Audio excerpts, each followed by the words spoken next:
வளர்க்க வேண்டும் என்று சொல்றான். அது என்ன 5 வகை வாசிப்புகள்? காந்தி கேட்கிறார் லியோ டால்ஸ்டாய்ட்ட. லியோ டால்ஸ்டாய் அமைதியாக சொன்னான், முதல் வாசிப்பின் பெயர் சவுண்ட் ரீடிங் அப்படின்னு சொன்னான். நீ சத்தம் போட்டு வாசித்தா என்றால் உன் கோபம் உச்சத்திற்கு வரும்னு கேட்கிறான். அது என்ன சத்தம் போட்டு வாசிக்கிறது? 1ஆம் வகுப்பிலிருந்து 5ஆம் வகுப்பு வரைக்கும் இருக்கிற குழந்தைகளை சத்தம் போட்டு வாசிக்க சொல், கோபம் வருகிறதா இல்லையா என்று பார். ஓ 2 2, ஈ 2 4, மூவி 2 6, 4 2 8, ஐ 2 10. சத்தம் வருகிறதா? மொழி வளர்கிறதா? மொழி வளரும் போது அவனுடைய மொழி புலமையை பார்த்து அவனுடைய தாயும் தந்தையும் பயப்படுவார்கள். அவன் தாயும் தந்தையும் பயப்பட்டவுடன் ஆசிரியர் பயப்படுவார், இவன் குரல் இவ்வளவு ஓங்கி இருக்கிறது என்று. அதற்கு பேர் சவுண்ட் ரீடிங், உரத்த வாசிப்பு என்றான் லியோ டால்ஸ்டாய். காந்தி முன்கொட்டி விட்டு அடுத்த வாசிப்புக்கு என்ன பெயர் என்றார். அடுத்த வாசிப்பின் பெயர் குரூப் ரீடிங் என்றான் லியோ டால்ஸ்டாய். அது என்ன குரூப் ரீடிங்? எவ்வளவு பெரிய புத்தகமாக இருந்தாலும் ஒரு 10 மாணவர்களை அழைத்து நீ முதல் பத்தியை படி, நீ 2வது பத்தியை படி, நீ 3வது பத்தியை படி, நீ 4வது பத்தியை படி என்று சொன்னால் பங்கிம் சந்திர சாட்டர்ஜி எழுதிய ஆனந்த மடத்தை கூட நமது மாணவர்கள் 10 நிமிடத்தில் படித்து முடித்துவிட்டு துறவிகளினுடைய சுதந்திர போரை புரிந்து கொள்வார்கள் என்று லியோ டால்ஸ்டாய் சொன்னான். அதற்கு பேர் குரூப் ரீடிங்.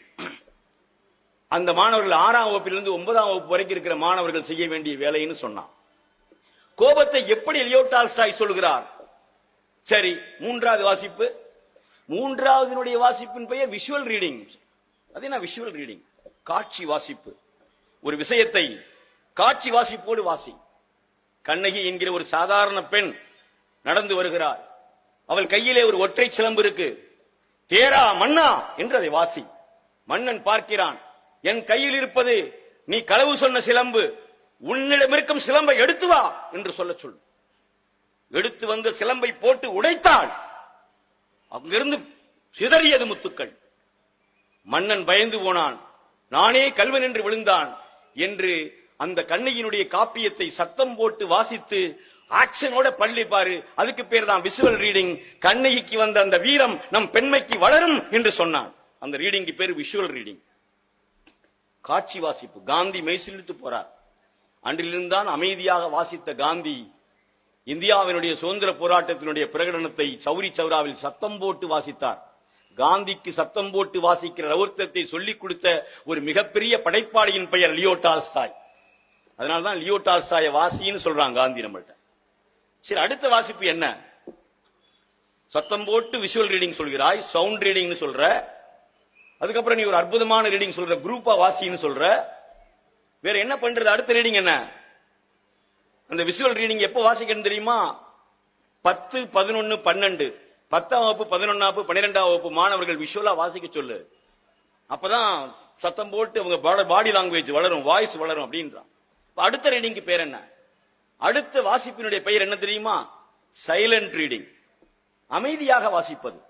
அமைதியாக வாசித்தால்தான் அவன் பிஎஸ்சி எம்எஸ்சி எல்லாத்தையும் முடித்து இந்த சமூகத்திற்கான கல்வியை கொண்டு வர முடியும். அதனால அமைதியாக வாசி. அமைதியாக வாசித்ததற்கு அடையாளம் யார் தெரியுமா அப்படின்னு கை சொல்றார். யார் தெரியுமா? அமைதியாக வாசித்ததனுடைய அடையாளத்தினுடைய பிதாமகனுடைய பெயர் கார்ல் மார்க்ஸ் என்று சொன்னவன் லியோ டால்ஸ்டாய். அமைதியாக வாசித்தான். அமைதியாக வாசித்தனுடைய விளைவு தாஜ் கேபிட்டல், மூலதனம் என்கிற நூலை அவனால் எழுத முடிந்தது. அதை நீ புரிந்து கொள்ள வேண்டும்.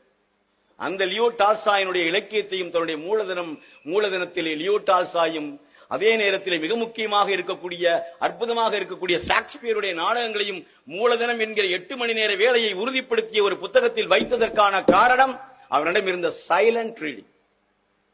அடுத்த வாசிப்பு என்ன? டீப் ரீடிங் தான்.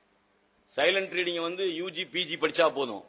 ஆனா டீப் ரீடிங், ஆழமான வாசிப்பு யார் தெரியுமா வாசிக்க வேண்டும்?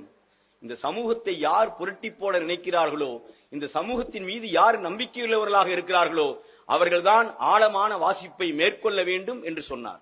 ஆழமான வாசிப்புக்கு யார் வருவார் என்று கேட்கிறார்கள். அவர் அழகாக சொன்னார், ஒரு பக்கம் கார்ல் மார்க்ஸ் இருந்து படித்த நூலகத்தில் இன்னொரு பக்கத்தில் இருந்து படித்தவனுடைய பெயர் அம்பேத்கர் என்கிற சிறுவன். அப்ப அவருக்கு சிறுவன். அவன்தான் இந்தியாவுடைய அரசியலமைப்பு சட்டத்தை எழுதப் போகிறான் என்று லியோ டால்ஸ்டாய்க்கு தெரியாது. லியோ டால்ஸ்டாய் சொன்னான், எவன் ஒருவன் ஆழமாக வாசிக்கிறானோ அவன் எல்லோராலும் மதிக்கப்படுகிற தலைவனாக வருவான்னு சொன்னான். அதுக்கு அம்பேத்கர் ஒரு உதாரணமாக நாம் இன்றைக்கும் எடுத்துக் கொண்டிருக்கிறோம்.